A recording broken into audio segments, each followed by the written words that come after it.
queridos amigos y amigas, toda persona que ya hicieron el encuentro de los ejercicios espirituales durante la Cuaresma, pero hoy hemos prometido de hacer un nuevo tema pedido por ustedes, que es el del libro de los Hechos de los Apóstoles.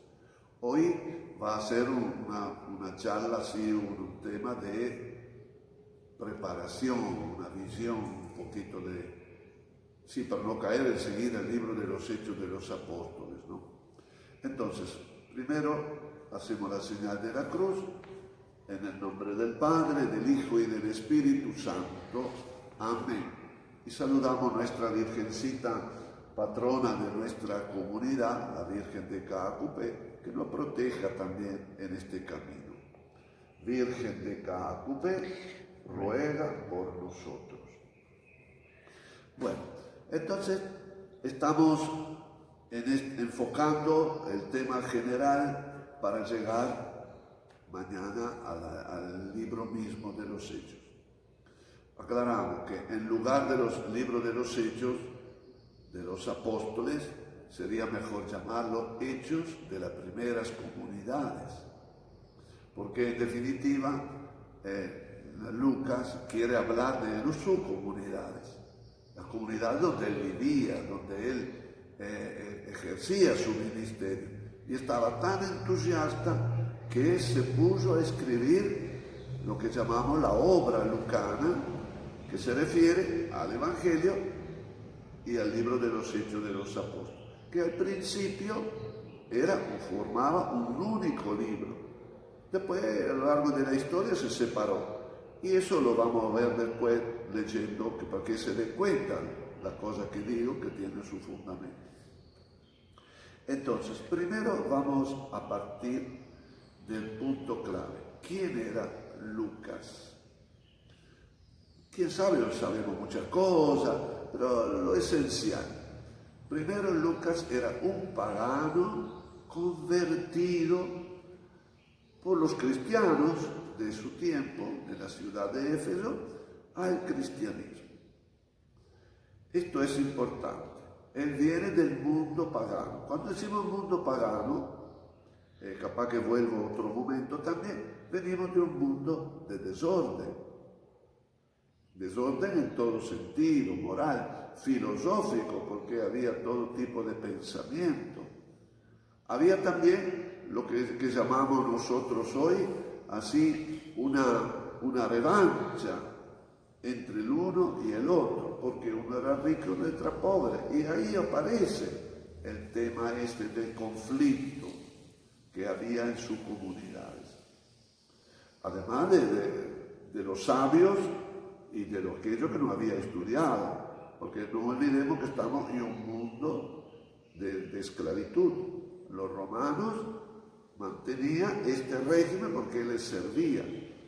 Y sabemos que en el Imperio Romano el 20% eran los ricos, los que tenían la sabiduría, los que sabían todo, y después tenía el 80% de esclavos en serio. Algunos con el tiempo podían recuperar su libertad, pero era un asunto difícil. Bueno, entonces Lucas conoce la diferencia, la pelea, la lucha que había entre ellos. Lucas es una persona muy culta. Uno dice que era médico, basándose sobre argumentos que para mí no sirven. Digo, igual, dejemos de lado, ¿no? De todas formas, una persona preparada. ¿Y de dónde lo vemos eso? Lo vemos justamente de la forma de describir. Un relato como, por ejemplo, la parábola del padre que espera el hijo, la compone él. Y muchos detalles, es una obra de arte literalmente. Y el relato que leíamos esta mañana en los discípulos de Emaús, igualmente. Es una cosa extraordinaria, por cualquier lado lo miremos, desde el punto de vista literario, ¿no? Entonces, es un hombre culto, preparado, que quiere a la iglesia. Es un hombre que aprendió a mirar a Jesús, por supuesto, pero la comunidad cristiana la quería. Por eso es él solo que habla con tantos detalles de lo que tendría que ser la comunidad cristiana. Bueno, después de su vida no sabemos mucho, no sabemos nada, porque no tenemos fuentes que nos digan. De todo modo, con esto que ya le dije, vamos a tener que aprender a tenerle cariño a Lucas por el regalo de los escritos que nos dejó, que son solo estos dos, no escribió carta, no hay otra noticia, y también por la pasión. Yo quisiera que al leer este texto lean la pasión que le mete Lucas al relatarnos a nosotros después de 2000 años, después de tanto tiempo. Esto es cuanto a Lucas. Podéis encontrar muchas informaciones también en alguna Biblia o en algún otro escrito. Otro punto, el lugar donde se encuentra Lucas. ¿Cuál es la comunidad? Ya lo hemos dicho, Éfeso, pero no es suficiente, hay que cargarlo un poquitito más. Entonces vamos a ver dónde se encuentra la comunidad de Lucas. En Éfeso, decíamos. Afuera de Palestina. Miren ahora un poquitito más. Palestina se encuentra acá. Acá está la capital, Jerusalén, que ustedes ya saben muchas cosas de eso. Pero en el año 70, cuando surgió la decisión de Roma de destruir el templo y tirar abajo todo pueblo prohibido, sus ciudades de Palestina, porque le molestaba, la verdad que habían hecho 3 guerras de los judíos contra los romanos. Y ya Vespasiano, cansado, decidió de destruir. De manera que el año 70, de acá, de Palestina, todos se van. Judíos y también cristianos, se van. ¿A dónde se refugian? Evidentemente, en un primer momento acá arriba, afuera de Palestina, Antioquía. Antioquía que era una ciudad importante, y de ahí se desparrama. Pablo también sale de Antioquía, deja Jerusalén y va a Antioquía. Y a Antioquía es donde él va y viene en sus viajes, ¿no? Va y viene. Es su centro de irradiación, llamaríamos. Pero los cristianos se fueron por toda Turquía, Asia Menor.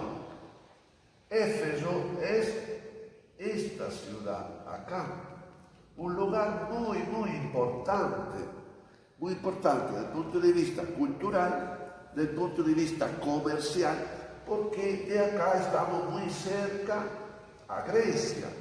Acá está Corinto, el gran puerto de Corinto, y era la puerta de entrada para llegar a Europa. Entonces, Éfeso es un lugar afuera de Palestina, con su historia, con su situación. Y ahí Lucas es evangelizado, encuentra el evangelio. Muchos estudiosos dicen que fue por la acción de Pablo. Usted sabe que Pablo, justamente tenemos los viajes de Pablo, iba y venía, pero tenía su recorrido, y estas ciudades acá era donde él iba. Es probable, porque se ve que también la misma teología de Pablo. Entonces, esto es importante también, que no estamos en un mundo judío, no estamos en Palestina. Lucas nunca anduvo en Palestina. Por eso uno que conoce un poco los detalles de su evangelio a veces confunde. Una ciudad la pone arriba, después la pone abajo. Bueno, no tiene nada que ver eso como interpretación, ¿no? De todas formas, Lucas tiene un mundo pagano, los cuales, comenzamos de ahí, no conocían el Antiguo Testamento. Entonces, no notamos en el Evangelio de Lucas y en los Hechos que pocas veces se cita la Biblia. ¿Por qué? Porque evidentemente los oyentes, a diferencia de Mateo, que tenía oyentes judíos, vuelve continuamente a interpretar a la luz del Antiguo Testamento. Esto es un poco la realidad de Éfeso, muy variada. Hay estudios que continúan. Con respecto a los cultos, había una infinidad de cultos, de religiones, y Lucas estaba ahí. Y habían llegado los cristianos y tenía que presentar su carta de identidad. ¿Quién son ustedes? ¿Quién es el maestro de ustedes? ¿Por qué? ¿Qué hacen en sus reuniones? ¿De qué habla? ¿Cómo vive? Atrás de toda esta pregunta encontramos la inquietud de los cristianos, los convertidos al cristianismo, pero que evidentemente necesitaban saber, conocer algo más. Y esta es la finalidad que Lucas mismo expresa acá al comienzo de su evangelio, que después lo repite, más corto pero, en el libro de los Hechos de los Apóstoles. Capítulo 1, versículo 1.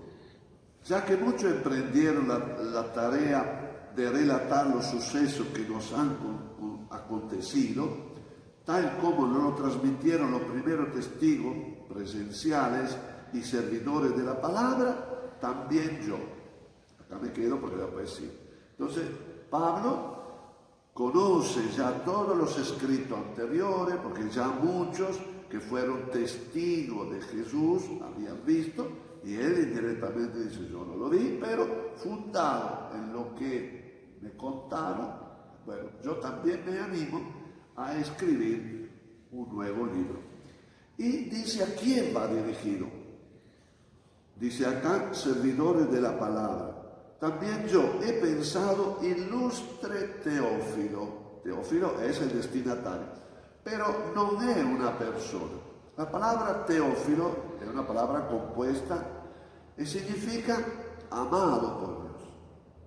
Teófilo, en griego, amado por Dios. Entonces Lucas está escribiendo a todos los amados por Dios, que son los cristianos. Nosotros también somos amados por Dios, somos Teófilos. Para nosotros también el escrito de Lucas está destinado. ¿Para qué escribe? Eso es interesante acá. Decidí escribirte todo por orden y exactamente, comenzando desde el principio. Así comprenderán con certeza las enseñanzas que has recibido. Una mala traducción esta última, y ahora yo le voy a dar lo que es el texto original, traducido por mí, ¿no? Por supuesto, buscando de meterle alguna otra cosita. Así comprenderán, ya el verbo con certeza, ahí hay que ponerle la solidez,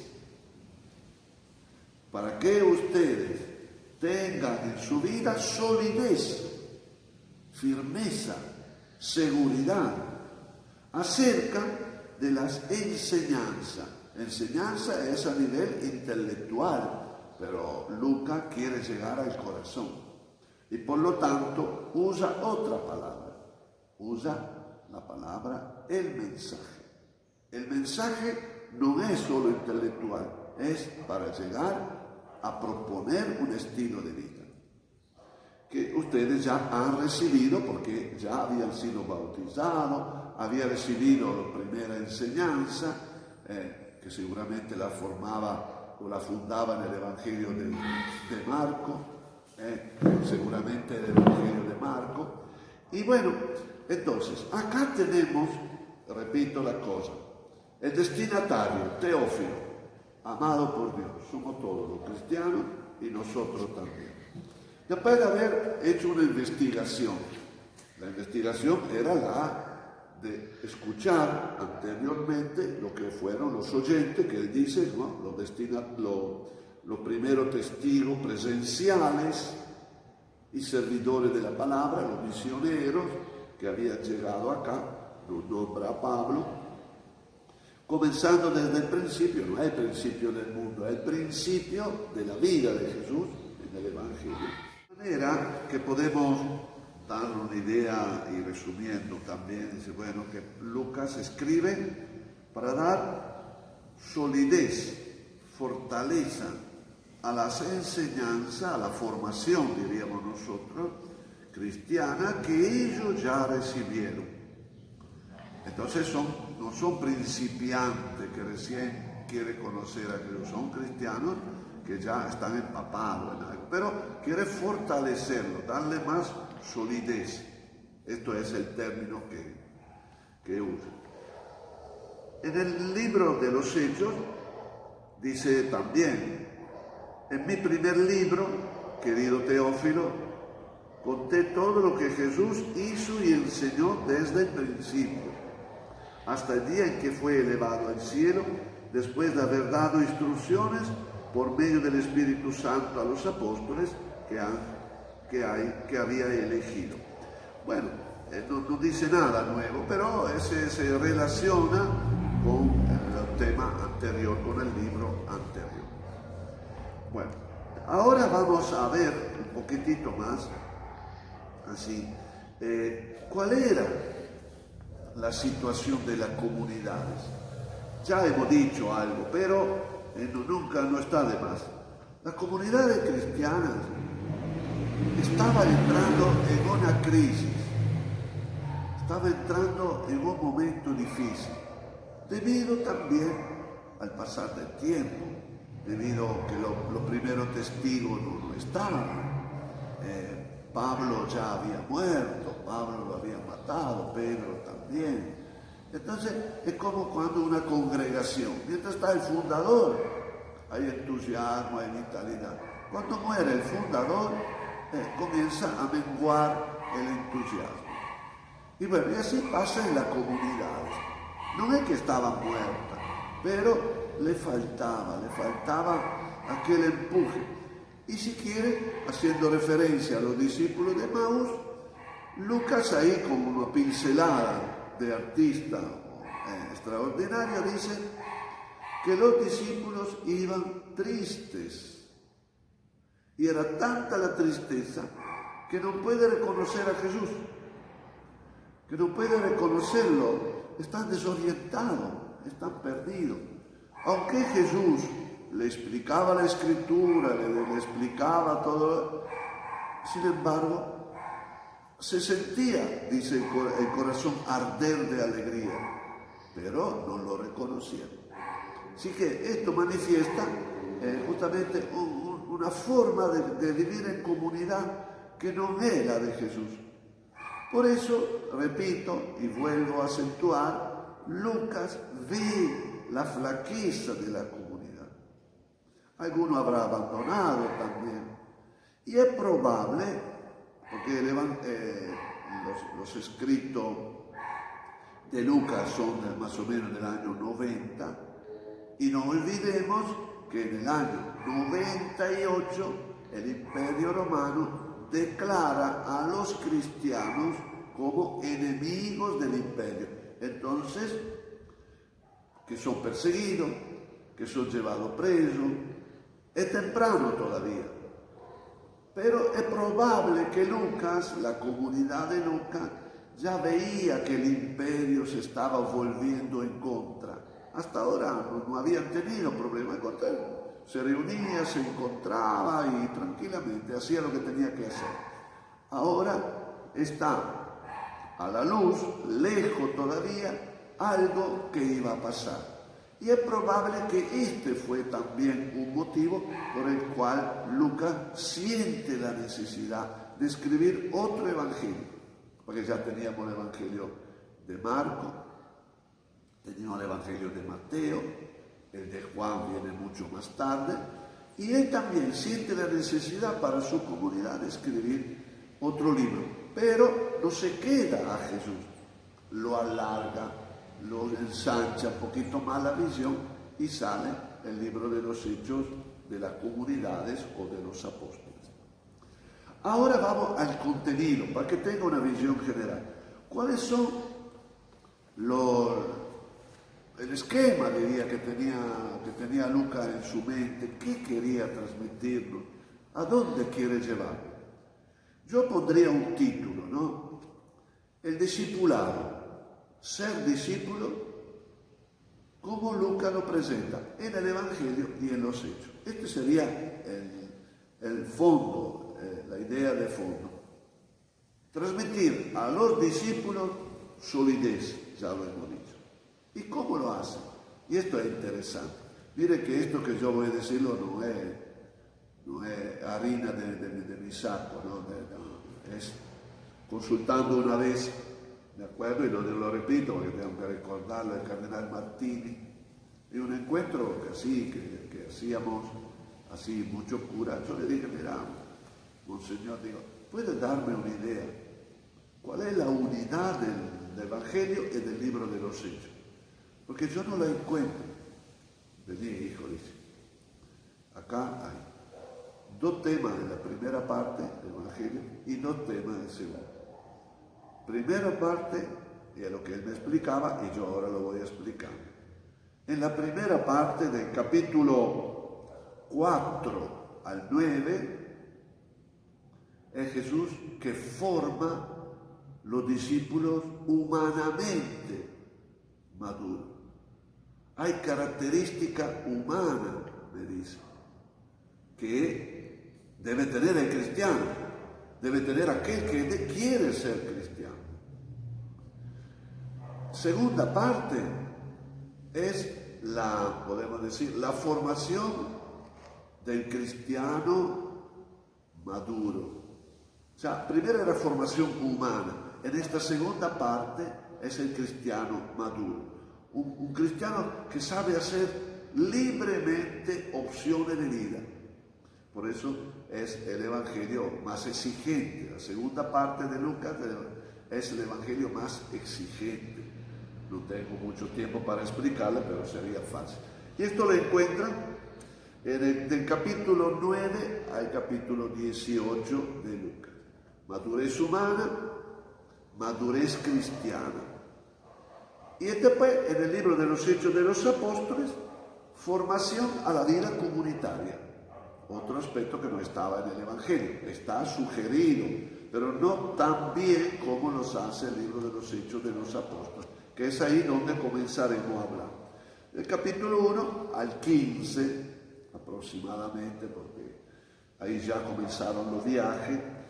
Y lo último, el cuarto punto, me dice, era la formación misionera. El cristiano, humanamente maduro, maduro como cristiano, como creyente, que ya hizo sus opciones, descubre la comunidad como el lugar, como su familia, como el lugar donde él vive, con serenidad y con fortaleza. Esto lo tocaremos.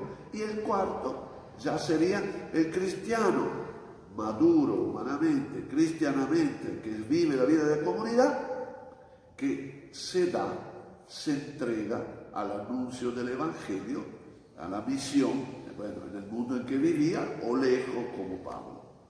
Esto ya son los capítulos 10 y 25. Ahora, descubrir eso es muy importante, porque vemos que hay un hilo conductor, que hay una continuidad.